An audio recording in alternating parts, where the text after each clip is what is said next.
The Philippine Agribusiness Center Corporation properties, containing an aggregate area of 887 hectares, is composed of two titles.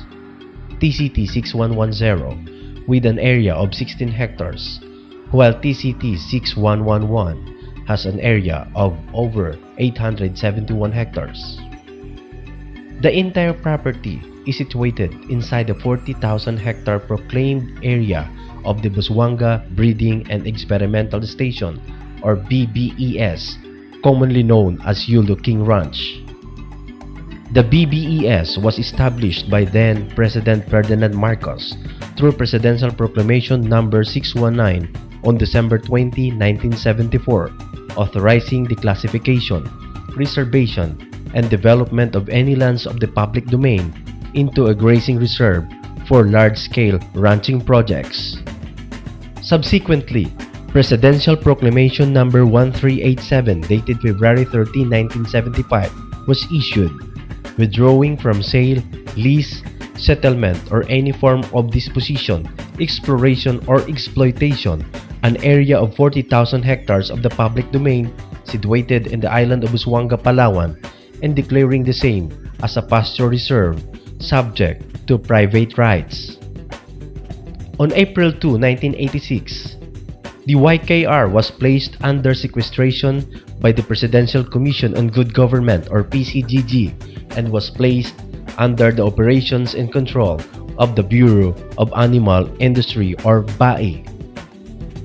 On November 27, 1991, the Sandigan Bayan issued a resolution lifting the writ of sequestration on YKR Corporation. However, the lifting of the writ was successfully questioned by the Office of the Solicitor General.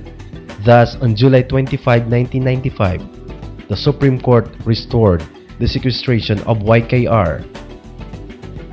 After long years of court battle, the Sandigan Bayan, acting on PACECO's motion for summary judgment in its resolution dated June 18, 2009, ruled in favor of the Philippine Agribusiness Center Corporation, of which the dispositive portion read as follows.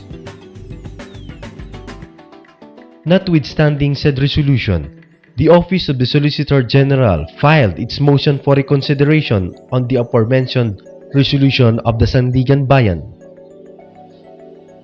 Republic Act No. 6657, otherwise known as the Comprehensive Agrarian Reform Law of 1988, as amended by Republic Act 9700, explicitly provides that it shall cover, regardless of tenurial arrangement and commodity produced, all public and private agricultural lands, including other lands of the public domain suitable for agriculture.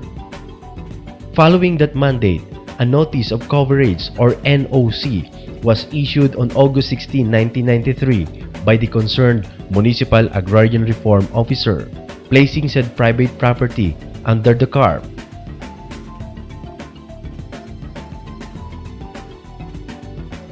Almost a quarter of the PACECO property used to be part of the grazing area developed by the BAI, while majority of the area remains idle and unoccupied.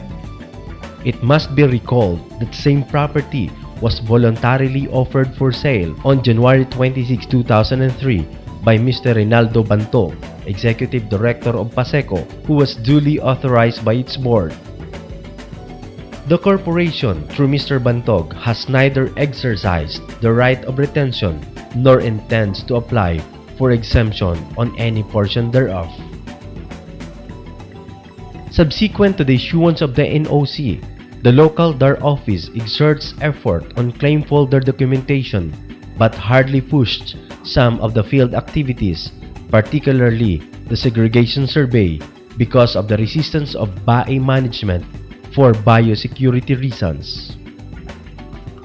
On June 24, 2010, DAR Undersecretary for Legal Affairs issued a legal opinion on the query made by Damaro, citing therein that DAR may proceed to implement the mandate of Republic Act 6657 without legal impediment. On March 30 to 31, 2011, the DAR regional and local offices initiated an inter-agency meeting with the participation of landowners' representatives, local government officials, and different stakeholders. The meeting yielded positive results that powered the local DAR office to move on and proceed on land acquisition and distribution activities. On March 20, 2012, another round of meeting dialogue was conducted in the municipality of Coron by the DAR provincial officials, including the 3 newly assigned municipal agrarian reform officers that constitute the Task Force PACECO.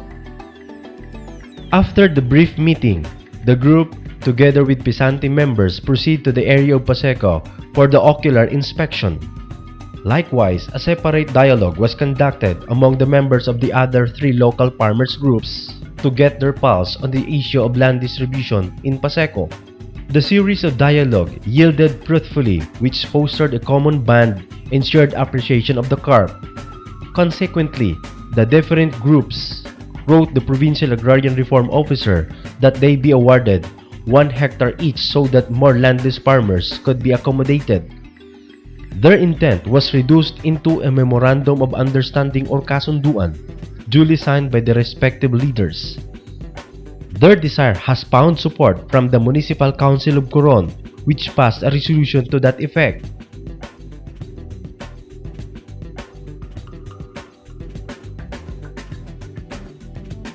The 887-hectare property of PACECO is being manned by 3 Maros as task force, who started their field activities since March 20, 2012, pursuant to a provincial special order issued by the PARO. They were backed up by the provincial survey team tasked to segregate the river portion traversing the properties and to come up with a schematic subdivision plan geared towards a model community. The activities undertaken inside the PACECO property are posting of preliminary list of ARBs, screening of ARBs, posting of master list of ARBs, segregation survey, and preparation of schematic subdivision plan. Surprisingly, DAR Provincial Office has received a copy of the letter request dated May 14, 2012 from Mr. Bantog, addressed to the Secretary to cease and desist from continuing with the ground surveys and processing the acquisition of the properties. The manifestation of Mr. Bantog, however, was readily turned down by Field Operations Under Secretary Narciso Nieto in his letter reply dated June 1, 2012. The completion of documents required before the submission of subdivision plan to LMS DENR is in progress. The Task Force Maros has facilitated the signing of survey profiles of identified ARBs as a requirement in the approval of survey returns. It must be noted that a proper dialogue and presentation of the schematic plan was done on May 12, 2012 at DAR Municipal Office in Coron for their confirmation and acceptance. After getting their nod, the schematic subdivision plan has been finalized, and the corresponding survey returns of the properties as of this presentation were submitted to the regional office for review and eventual submission to the LMS for IBAS.